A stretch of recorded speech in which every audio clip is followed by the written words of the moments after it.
Hello दोस्तों, welcome on nursing life and educations. जैसे कि मेरे चैनल के ऊपर आपको क्लासेस वगैरह नर्सिंग से रिलेटेड क्लासेस वगैरह मिलती रही है। पिछले साल भी हमने थर्ड ईयर के इंपॉर्टेंट क्वेश्चंस आपसे डिस्कस किए थे और उसके अंदर 95% 98% क्वेश्चंस मैच हुए हैं हमारे जो भी हमने पेपर डिक्लेयर किया था उससे। तो इस बार भी हमने सोचा कि फोर्थ ईयर के पेपर भी डिक्लेयर करने चाहिए, ताकि वो स्टूडेंट्स जो जिनको समझ में नहीं आ रहा कि क्या पढ़ना चाहिए, क्या नहीं पढ़ना चाहिए, कहाँ से पढ़ना चाहिए, कहाँ से स्टार्ट करना चाहिए। क्योंकि फोर्थ ईयर का जो सिलेबस है वो थोड़ा नया है, जैसे कि मैनेजमेंट हो गया, रिसर्च हो गया। तो उसमें क्या समझ में नहीं आता कि कौन सी चीज़ पढ़नी चाहिए, कौन सी चीज़ नहीं पढ़नी चाहिए, चैप्टर से कौन सा क्वेश्चन इंपॉर्टेंट पूछा जाता है। ठीक है, और इसमें मैंने क्या 7 स्टार 5 स्टार और स्टार मार्क किया है। ठीक है, 7 स्टार उन स्टूडेंट्स के लिए है जो ये समझते हैं कि इस बार मेरा कुछ नहीं हो सकता, मैं फेल हो जाऊंगा। तो वो स्टूडेंट्स जो 7 स्टार मार्क किया गया है क्वेश्चंस है उनको जरूर पढ़ के जाएं। ठीक है, और बाकी जिसको ये लगता है कि मुझे टॉप करना है, ठीक है, तो वो सारा जो भी मैं सब्जेक्ट सिलेबस या जो इंपॉर्टेंट क्वेश्चंस मैं आपको बता रहा हूँ वो सारे एक बार पढ़ के जाइए। ठीक है, ताकि आपका सिलेबस अच्छे से कवर हो और कोई सा भी क्वेश्चन यूनिवर्सिटी एग्जाम में पूछा जाए आप हर एक क्वेश्चन का आंसर करके आए। ठीक है, तो स्टार्ट करते हैं अपन रिसर्च के चैप्टर नंबर फर्स्ट है। देखिए इसके अंदर क्या चैप्टर वाइज चलेंगे। ओके, तो फर्स्ट क्वेश्चन है नर्सिंग रिसर्च क्या है, उसके पर्पस, नीड और एरिया एंड इंपॉर्टेंस। ठीक है, तो फर्स्ट क्वेश्चन कौन सा पूछा गया है, बार बार पूछा जाता है, ये नर्सिंग रिसर्च क्या है, नर्सिंग रिसर्च पर्पस और मीनिंग्स। ठीक है, मतलब कि नर्सिंग रिसर्च का मीनिंग क्या है।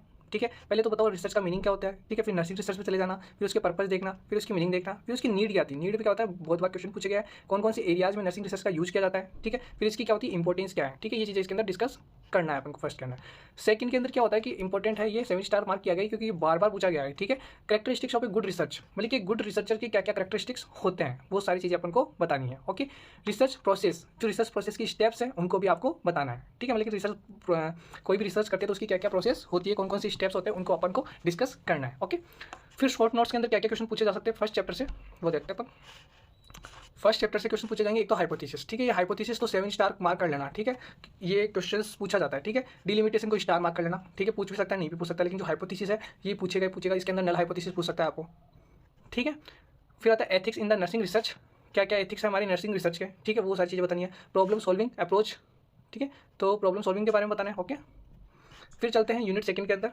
फर्स्ट क्वेश्चन है रिसर्च प्रॉब्लम, मतलब कि रिसर्च प्रॉब्लम क्या है, प्रॉब्लम स्टेटमेंट क्या है, इन सबको आपको क्या ब्रीफली पढ़ना है। ठीक है, लेकिन रिसर्च प्रॉब्लम क्या होती है, प्रॉब्लम स्टेटमेंट क्या होता है। ठीक है, कौन कौन से कंपोनेंट्स होते हैं, कैरेक्टरिस्टिक्स क्या होते हैं। ठीक है, कंपोनेंट्स हो गया, कैरेक्टरिस्टिक्स हो गया, ये गुड रिसर्च प्रॉब्लम क्या होती है। ठीक है, लेकिन गुड रिसर्च प्रॉब्लम की कैरेक्टरिस्टिक्स क्या होते हैं वो सारे आपको पढ़ना है। Criteria for evolution and research problem, steps of formation of research problem, ये 2020 में पूछा गया था, पूछ भी सकता है, रिपीट कर सकता है। बाकी है ना, आपको फर्स्ट क्वेश्चन नंबर है ना वो उन बच्चों के लिए है, उन स्टूडेंट्स के लिए है जो ऐसे समझ रहे हैं कि हमारा कुछ नहीं हो सकता, बाकी पढ़ना सब कुछ है आपको। ठीक है, फिर आता है थर्ड क्वेश्चन रिसर्च प्रपोजल की स्टेप्स क्या होती है, रिसर्च प्रपोजल क्या होता है उसके बारे में आपको पढ़ना है, फिर उसकी स्टेप्स क्या है। ठीक है, थ्योरेटिकल फ्रेमवर्क इन रिसर्च, कौन कौन से थ्योरेटिकल फ्रेमवर्क का इसके अंदर यूज होता है रिसर्च के अंदर, वो सारा डिस्कस करना है आपको। Difference between the theoretical and conceptual framework के अंदर क्या क्या डिफरेंस होता है वो देखना है, और रिसर्च के ऑब्जेक्टिव्स क्या होता है वो सारी चीज़ें आपको पढ़नी है। अगर आप मेरे चैनल पर नए हो तो इसको सब्सक्राइब कीजिए, वीडियो आपको अच्छा लग रहा है तो लाइक कीजिए, अपने दोस्तों के साथ शेयर कीजिए। ठीक है, और कमेंट कीजिए आपको कौन सी चीज़ चैप्टर के नोट्स चाहिए, वो सब कुछ मैं अवेलेबल कराऊंगा। और अगर इस लेक्चर की PDF आपको चाहिए तो मेरा टेलीग्राम चैनल है जिसकी लिंक मैं आपको डिस्क्रिप्शन में दे दूँगा, वहाँ से आप मेरे टेलीग्राम चैनल को ज्वाइन करके वहाँ से आप ले सकते हो। ओके, फिर आता है चैप्टर नंबर 3, इसके अंदर क्या है, रिव्यू ऑफ लिटरेचर। ठीक है, क्या होता है रिव्यू ऑफ लिटरेचर, इसके बारे में अपन को डिस्कस करना है, ये आपको पढ़ना है। इसके मेथड कौन कौन से होते हैं, पर्पस क्या होता है, सोर्स क्या होती है, स्टेप्स क्या होती है, लोकेशन क्या होती है, प्रिंसिपल्स क्या होते हैं। ठीक है, ये 7 स्टार क्वेश्चन है, हर बार क्वेश्चन पूछा जाता है, कोई सा भी 1-2 ईयर होगा जिसमें छोड़ा गया है, बाकी रिव्यू ऑफ लिटरेचर से बहुत बार क्वेश्चन पूछा गया है। ठीक है, तो इसको 7 स्टार मार्क किया गया है, तो इसको अच्छे से पढ़ के जाइए आप। फिर आता है शॉर्ट नोट्स के अंदर आ सकता है ये, ठीक है, आप रहने देना, कोई दिक्कत नहीं, इसको छोड़ो। फिर आता है यूनिट 4 आता है रिसर्च डिजाइन क्या होती है। ठीक है, रिसर्च डिजाइन क्या होती है इसके बारे में आपको बताना है। रिसर्च डिजाइन क्या होती है, इसको ब्लूप्रिंट भी बोलते हैं। ठीक है, और रिसर्च अप्रोच क्या होती है, टाइप्स क्या होते हैं।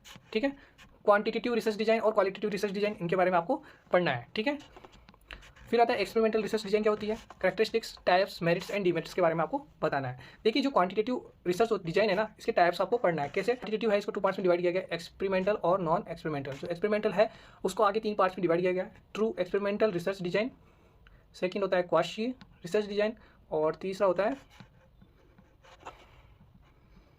ठीक है, तो ये आपको पढ़ना पड़ेगा। ठीक है, मुझे भी याद नहीं आ रहा, काफ़ी दिन हो गए पढ़े हुए, तो आपको ये पढ़ना पड़ेगा। ओके,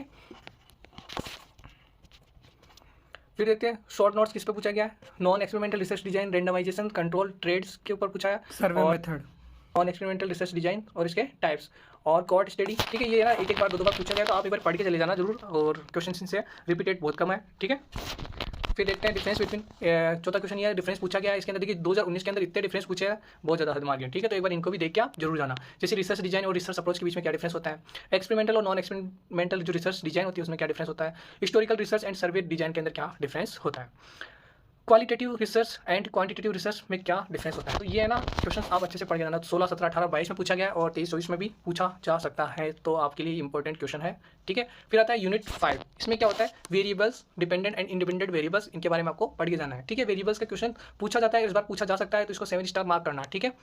13, 14, 15, 16, 18 में पूछा गया, तो इस बार पूछा जा सकता है वेरिएबल्स, ठीक है। फिर आता है पॉपुलेशन क्या होती है, सैंपल क्या होता है, सैम्पलिंग प्रोसेस क्या होती है, ठीक है। सैम्पलिंग क्या होता है और सैम्पलिंग प्रोसेस क्या होती है, इसके बारे में भी आपको पढ़ना है।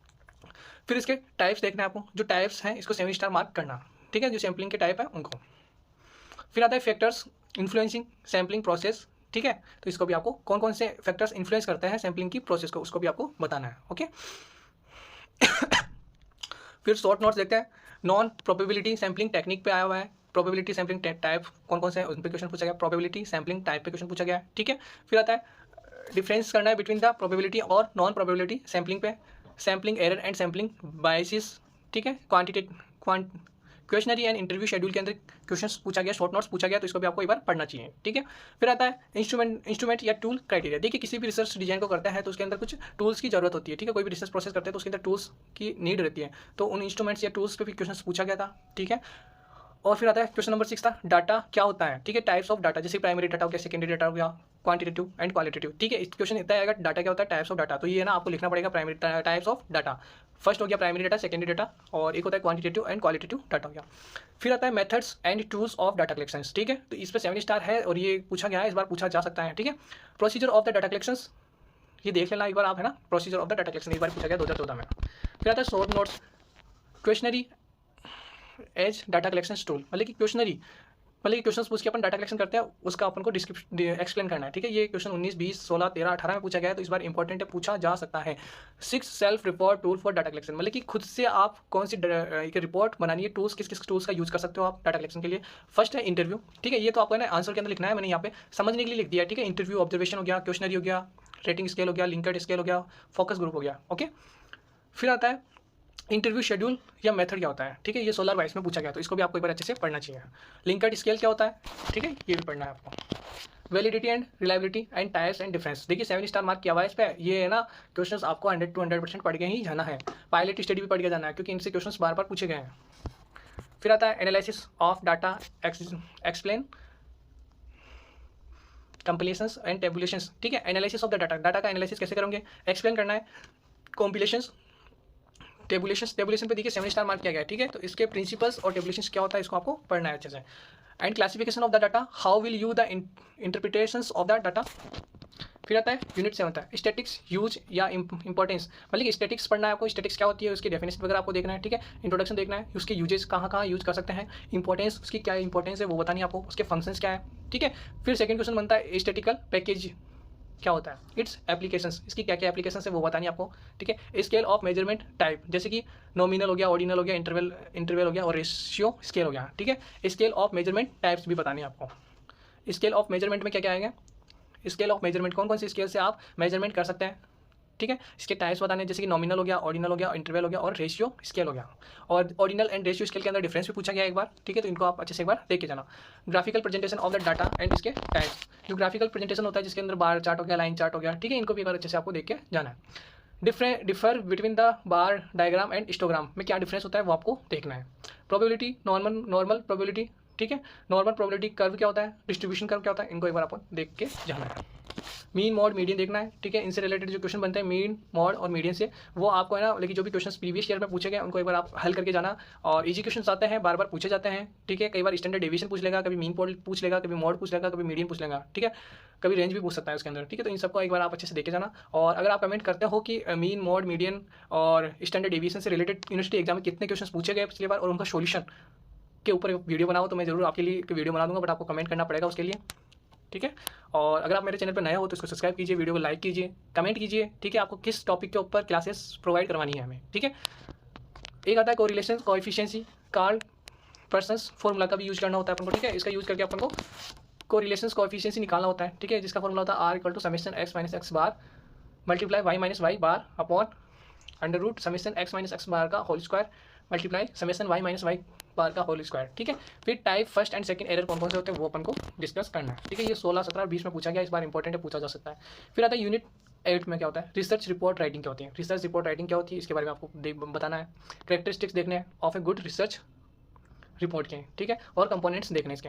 Utilisation of the research in nursing practice, मतलब कि क्या क्या यूटिलाइजेशन किया जाता है रिसर्च का इन नर्सिंग प्रैक्टिस के अंदर, या फाइंडिंग इन नर्सिंग में, role of nurse in research. तो ये आपके कुछ इंपॉर्टेंट क्वेश्चन थे, ठीक है, जो आज हमने आपसे डिस्कस किए हैं। नोट डाउन कर लीजिए एक बार, इंपॉर्टेंट क्वेश्चन है सारे ही। देखिए आप सोच रहे होंगे कि यार इतने सारे क्वेश्चन बता दिए, फिर इसमें से इंपॉर्टेंट क्या है, ये तो सिलेबस सा हो गया। सिलेबस नहीं है, ये सिलेबस और भी ब्रॉड है। इसमें से इंपॉर्टेंट क्वेश्चन मैंने सेलेक्ट किए हैं जो पिछली बार पूछे गए हैं इतने सालों में, उन सबको एक पेज पे रखा गया है, इनको आप लिखिए। ठीक है, जिन पे 7 स्टार मार्क किया गया है उनको तो आपको 100 to 100% पढ़ के जाना है। ठीक है, जो बच्चे ये सोच रहे हैं कि जो स्टूडेंट ऐसा सोच रहे हैं कि यार इस बार मेरा क्या होगा, तो उनके लिए जो 7 स्टार क्वेश्चन है वो रामबाण कार्य करेगा। ठीक है, रामबाण की तरह कार्य करेगा, तो इनको आप जरूर पढ़ के जाइए। इनके नोट्स बना लीजिए आप, और एक A4 साइज पेज लीजिए। ठीक है, उन पे इनके कैरेक्टरिस्टिक्स ऑफ गुड रिसर्च के क्या क्या होते हैं, तो हेडलाइंस इनकी लिख लीजिए। हेडलाइन लिखने से क्या होगा कि आपको ना वो टॉपिक की मेमोराइज रहेगा। ठीक है, एक बार पढ़ लीजिए इनको। ठीक है, एक बार पढ़ने के बाद भी आप लिख पाओगे, बस एक सुपरफिशियली जो हेडिंग्स होती है ना उनको आप जरूर लिखें। उनको लिखने से क्या होगा कि आपका जो टॉपिक है ना वो क्लियर कंप्लीट अच्छे से तैयार हो जाएगा। और जब भी एग्जामिनर कॉपी को चेक करता है ना तो वो हेडिंग्स को ही देखता है, अंदर क्या मैटर लिखा हुआ है वो कभी कभार देख लेता है। ठीक है, सो आप हेडिंग्स का ध्यान रखें। ठीक है, कोई भी टॉपिक आ रहा है तो उसकी हेडिंग्स को पहले हाईलाइटेड एक नोटबुक लीजिए, A4 साइज पेज लीजिए, उस पर लिख लीजिए कि इसके अंदर कौन कौन सी हेडिंग्स आई है, और उनको बार बार पढ़िए ताकि वो आपके याद हो जाए और एग्जाम में आप ऐसे कैसे लिख दीजिए। ठीक है, फ्लो चार्ट्स वगैरह इनका यूज कीजिए ताकि एग्जामिनर का अटेंशन आपकी कॉपी के ऊपर अच्छा इंप्रेशन पड़े। ठीक है, ऑल द बेस्ट आपको एग्जाम्स के लिए, और लगे रहिए हमारे इस चैनल पे। आपको OBG के, मैनेजमेंट के, रिसर्च के और कम्युनिटी हेल्थ नर्सिंग सेकंड के सबके इंपॉर्टेंट क्वेश्चंस मैं आपको प्रोवाइड करूँगा। ठीक है, तो चैनल पे आप नए हैं तो इसको सब्सक्राइब कीजिए, वीडियो अच्छा लगा हो तो लाइक कीजिए और अपने दोस्तों के साथ शेयर कीजिए। Thank you so much, bye bye.